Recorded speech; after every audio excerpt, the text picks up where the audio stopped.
এগৰাকী ৱাৰ্ড সদস্যক কৰিব নিদিলে শপত গ্ৰহণ। এই ঘটনা সংঘটিত হ'ল নলবাৰী জিলাৰ টিহু বিধানসভা সমষ্টিৰ অন্তৰ্গত পশ্চিম নলবাৰী ব্লকত। অৱশেষত কংগ্ৰেছৰ দখলত গ'ল 28 নম্বৰ কান্ধবাৰী বৰধাপ গাঁও পঞ্চায়ত। 28 নম্বৰ কান্ধবাৰী গাঁও পঞ্চায়তৰ সভাপতি হিচাপে শপত ল'লে 9 নম্বৰ ৱাৰ্ডৰ বিজয়ী ৱাৰ্ড সদস্য ইব্ৰাহিম আলীয়ে। উক্ত পঞ্চায়তৰ মুঠ 10 গৰাকী ৱাৰ্ড সদস্যৰ 9 গৰাকী ৱাৰ্ড সদস্যই পশ্চিম নলবাৰী ব্লকত শপত গ্ৰহণ কৰে। ইয়াৰে 9 গৰাকী ৱাৰ্ড সদস্যৰ ভিতৰত 5 গৰাকী ৱাৰ্ড সদস্য ইব্ৰাহিম আলীক সভাপতি হিচাপে সমৰ্থন আগবঢ়ায়।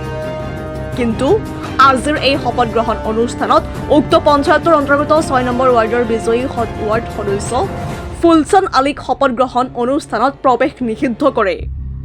এইগৰাকী ৱাৰ্ড সদস্য ফুলচান আলীয়ে পঞ্চায়ত নিৰ্বাচনৰ শপতনামাত ভুল তথ্য দাঙি ধৰি নিৰ্বাচনত অৱতীৰ্ণ হোৱাৰ তথ্য শেহতীয়াকৈ পোহৰলৈ আহিছে।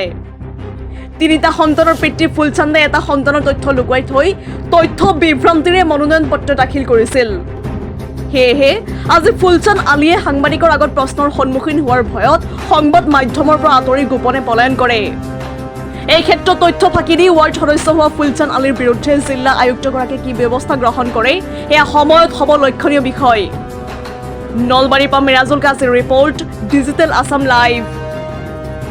28 নম্বৰ কানবাৰী পঞ্চায়ত যোৱা 7 তাৰিখে ইয়াত নিৰ্বাচন হোৱা কথা আছিল প্ৰেচিডেণ্ট, কিন্তু 5জন সদস্যই উপস্থিত নোহোৱা হেতুকে সিদিনাখন নহ'ল। আজি ইয়াত 9জন উপস্থিত আছিল। আপোনালোকে জ্ঞাত একজন হৈছে 6 নম্বৰ বথৰ ফুলচান আলী। তেওঁৰ 3টা বাচ্চা থকাৰ পিছতো তেওঁ এফিডেভিটত 2টা বাচ্চা থকা বুলিকে মিছা মাতিছে, আৰু সেইটোৰ কাৰণে আজি তেওঁক ইয়াত শপত গ্ৰহণ কৰিবলৈ আমাৰ মাননীয় এডিচি ছাৰে নিদিলে। দিয়াৰ কাৰণে 9টাৰ মাজত ভোট হ'ল, আৰু আমাৰ ইব্ৰাহিম ডাঙৰীয়া আজি পঞ্চায়তৰ প্ৰেচিডেণ্ট নিৰ্বাচিত হ'ল। আমাৰ এটাই ভাল লাগিল যে আমাৰ কংগ্ৰেছ দলৰ পৰা জিলা পৰিষদ জিকিছোঁ, আমাৰ প্ৰেচিডেণ্টটো কংগ্ৰেছ দলৰ পৰা হ'ল, আৰু আমাৰ আঞ্চলিক পঞ্চায়তৰ সদস্যা মহচিনা মমতাজ আহমেদ ডাঙৰীয়ানো কংগ্ৰেছী দলৰ পৰা আহিছে। গতিকে আমি তিনিও লগ লাগি আমাৰ এই যিখন কানবাৰী পঞ্চায়ত, এই পঞ্চায়তখন আগন্তুক দিনত আমি শক্তিশালী পঞ্চায়ত হিচাপে ৰূপ দিবলৈ আমি তিনিও চেষ্টা কৰিম। বিৰোধী শূন্য হ'বলৈ গৈ আছে, আপোনালোকে আজিয়ে গম পালে বিৰোধী শূন্য নে বিৰোধী এতিয়া উঠি আহিছে।